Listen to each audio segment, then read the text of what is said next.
Hello, Rems and St. Mary's Biology. Today we're going to be talking about cells, and we're going to start off with a little bit of cell theory, cell basics, and then we're going to do a little bit longer lecture about organelles.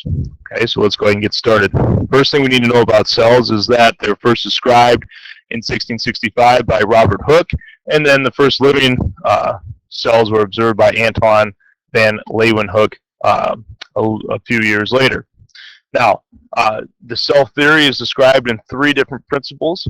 First, all living organisms are composed of one or more cells. Two, that cells are the basic unit of structure and function in an organism. Okay, no living organism is smaller than a cell. Okay, we don't have anything as far as organization that's smaller than that. So the cells are the basic units of structure and function in an organism. Three, cells come only from the reproduction of existing cells. So those are the three tenets. You'll need to know those for the test and make sure that you have memorized them and understand them. Okay. Now, as far as cell diversity is concerned, we need to understand that form follows function. Okay. So a cell's function influences its physical features. Some physical characteristics of cells are things like cell shape and cell size. Now, as far as cell shape is concerned, it talks about and reflects the different functions of a cell. Okay, cells have evolved to allow the cell to perform its functions. If you talk about adipose tissue, is composed of essentially fat cells, which really store fat, store lipids within them. Okay, you can see the neuron cell down here.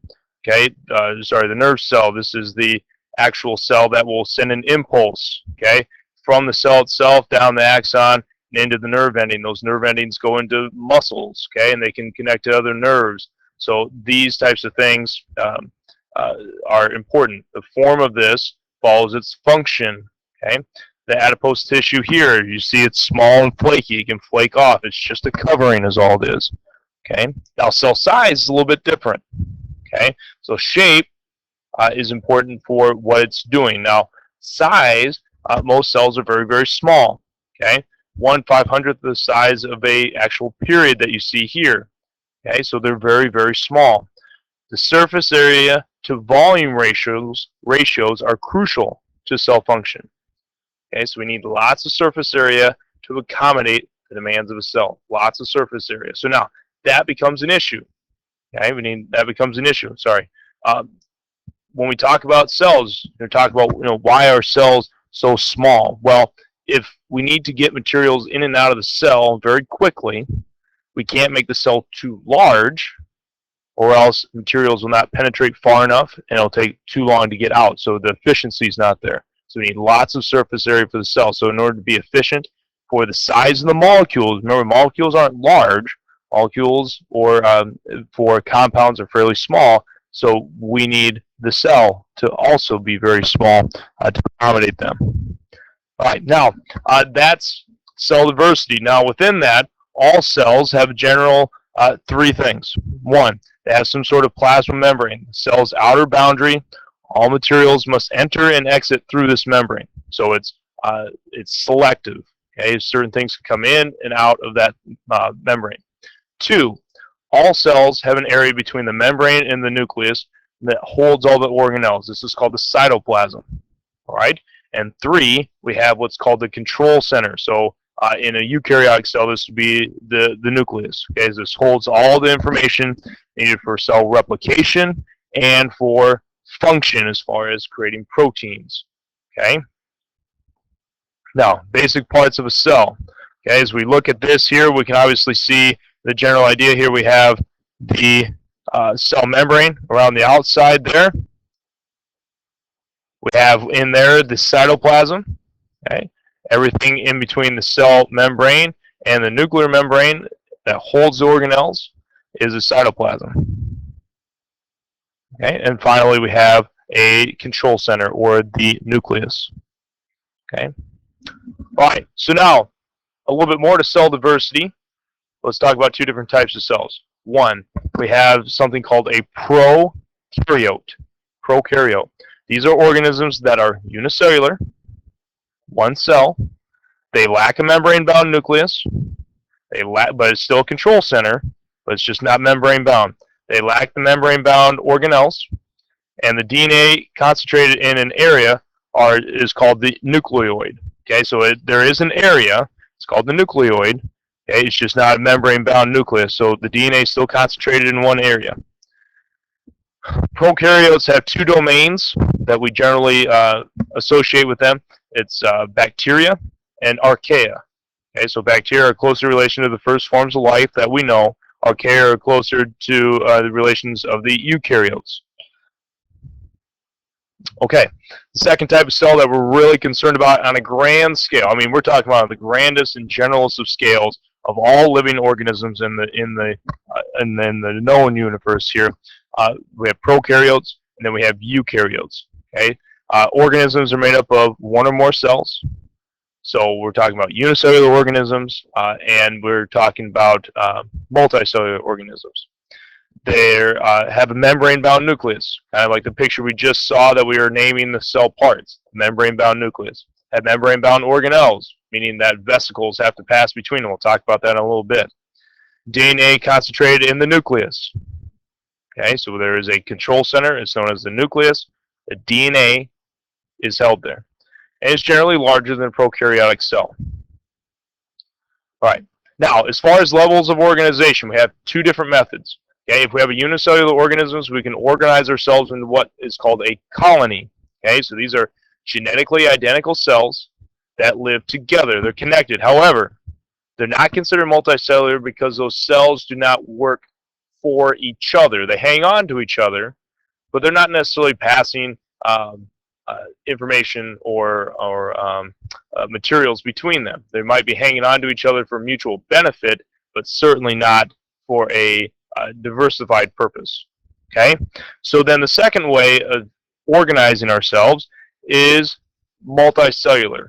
Okay, so true multicellularity has cell specialization. You are a specialized cell. You have nerve cells, muscle cells, skin cells, and sex cells that are specific for reproduction. So we have four different levels that we're concerned about, other than the idea of an organelle, which is inside of the cell. We'll talk about a cell, which is the basic unit of life. We just talked about that. Tissues, which are a group of similar organisms that carry out a specific function. And an organ, and a group of tissues that perform a particular job. And then that moves up to what's called an organ system, which is a group of organs that accomplish related tasks. So those are the four levels of organization that we're concerned about. Now, just as a reminder, we're going to talk about organelles in just a second.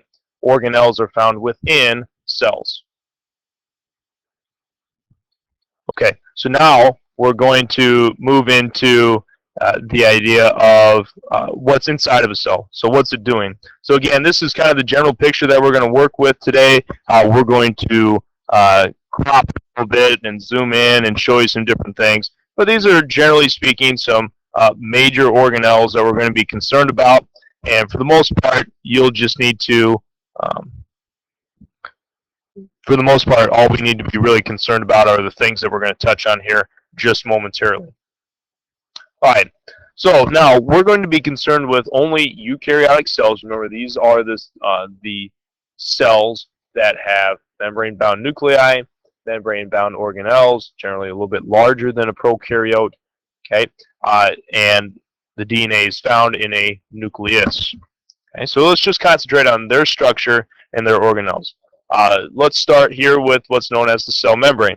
Cell membrane, actually, like we said before, is selectively permeable. Now, in eukaryotes, whether it be plants, animals, fungus, protists, any of those, the membrane is called a phospholipid bilayer, and phospholipid, meaning lipid is the fat, and phosphate is the head. So you can see here in the model that it's showing you here, we see that we have this phosphate head. This almost looks like a ball going around the outside, and then you see these squiggly lines. Notice you see two levels of squiggly lines. One for the inside of the cell, one for the outside of the cell. The squiggly lines are the lipids, the outside are the phosphate heads. So we're composed of proteins and lipids and phosphate. Okay. Now, the cell membrane is semi-permeable. It allows only certain things in and out.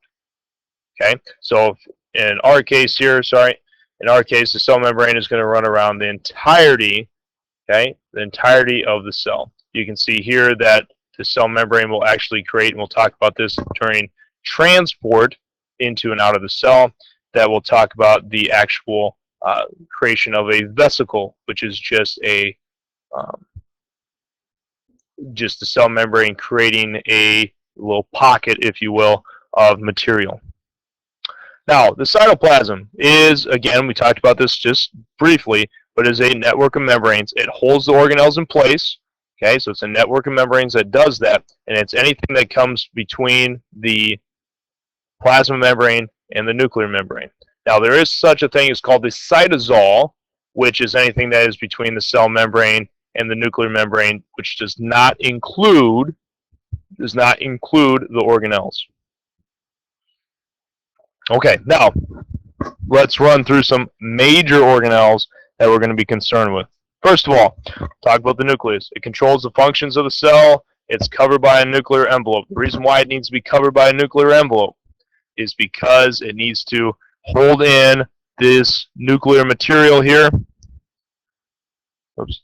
It needs to hold in this nuclear material here, and it needs to only allow certain things in and out. So it needs to keep it bound, keep all that DNA bound. Now, there's an area called the nucleolus. Okay, this little dark area here. This little dark area here is the nucleolus, and it's composed mostly of the RNA and any proteins that might be seated there to help it create a RNA strand, and we'll get to that later. The nuclear membrane. I'll move this here a sec. The nuclear membrane. Okay, it covers the nucleus, allows only certain things in and out. It will not allow the DNA out. It will allow certain proteins like RNA, or not, RNA is not a protein, but it allows certain proteins and RNA to leave the nucleus as it needs. Now, the mitochondria. This produces ATP, which is what the cell uses for energy and storage. We'll talk about this during cellular respiration, and we'll talk about ATP as a function of photosynthesis as well. So, again, we kind of run through these organelles. This is kind of the base run, and we're basically getting to everything that we're going to talk about later on in cells. The endoplasmic reticulum is the system of channels that transport substances. So this is the general idea. So everything around the outside, here's the nucleus. Everything around the outside of that is the endoplasmic reticulum. Now, there is a rough endoplasmic reticulum. The stuff in the red here has ribosomes on it, and this is responsible for producing proteins. Now, opposite of a rough ER is the smooth ER. So this is the plain endoplasmic reticulum, does not have any ribosomes on it. This smooth ER produces lipids, cholesterols, and hormones, and those are all things found in very specific places. Obviously, certain cells will produce estrogen and testosterone. Liver cells will help with cholesterol and those types of things. So certain cells, again, form versus function, will have more smooth ER than other cells. Ribosomes, again, we find these in the cytoplasm itself, and they are responsible for producing protein. So this is the protein factory, if you will. This is where RNA will actually visit. Okay, that will be a part of our cellular division unit. Golgi apparatus. This is what packages, sorts, and sends substances. This is responsible for putting certain markers on proteins as they go along, carbohydrate markers, all those things. Essentially, as they travel through the Golgi apparatus, will sort and ship things where they need to go. Now, the vesicles themselves are produced for migrating between mitochondria, the endoplasmic reticulum, the Golgi apparatus, the cell membrane itself. So vesicles will migrate between different organelles, and they'll transport those contents. Some examples of vesicles are lysosomes, and we'll talk about those a little bit more. Peroxisomes, excuse me. I always have trouble saying that one. And then the Golgi vesicles. Of course, those can come off of there and go where they need to go. So sorts, ships, and sends, they're the Golgi apparatus, they create vesicles. Now, lysosomes, these are a type of vesicle that contain digestive enzymes. So when something comes into the cell, depending on what it is, lysosome actually will attach to it. And since it holds enzymes, those enzymes are used up in a chemical reaction. It'll break down the material inside. Okay, so it'll break down that material inside. So it's a very useful vesicle, one that stays fairly permanent, attaches and unattaches from certain materials. Okay, let's talk about the cytoskeleton.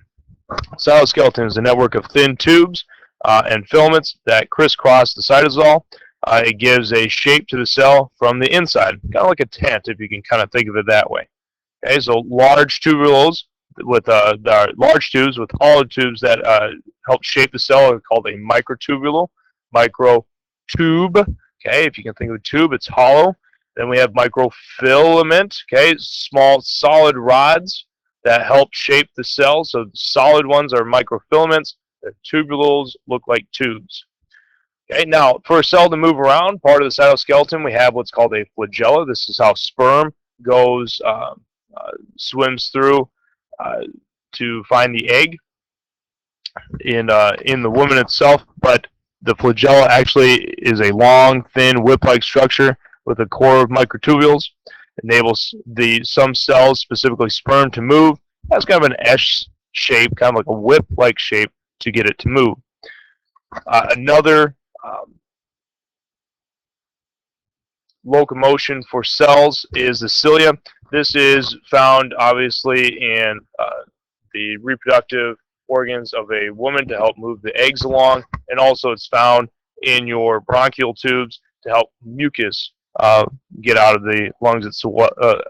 Get out of the lungs as well. It contains bundles of microtubules. They're shorter and more numerous than flagella. They move back and forth like oars of a rowboat. Okay, and finally, the last part of what's known as the cytoskeleton is what's known as the centrosome. Okay, in plural, this would be the centrioles. Now we have two short cylinders of microtubules. You can see them here. This in the centrosome. You see two, and they're kind of at right angles to each other. They basically organize the microtubules of cytoskeleton during cell division. That's going to be important when we talk about cellular division, because you're going to talk about centrosomes and what they do. Okay. Thank you very much for listening. This has been your lecture over the basics of the cell and organelles.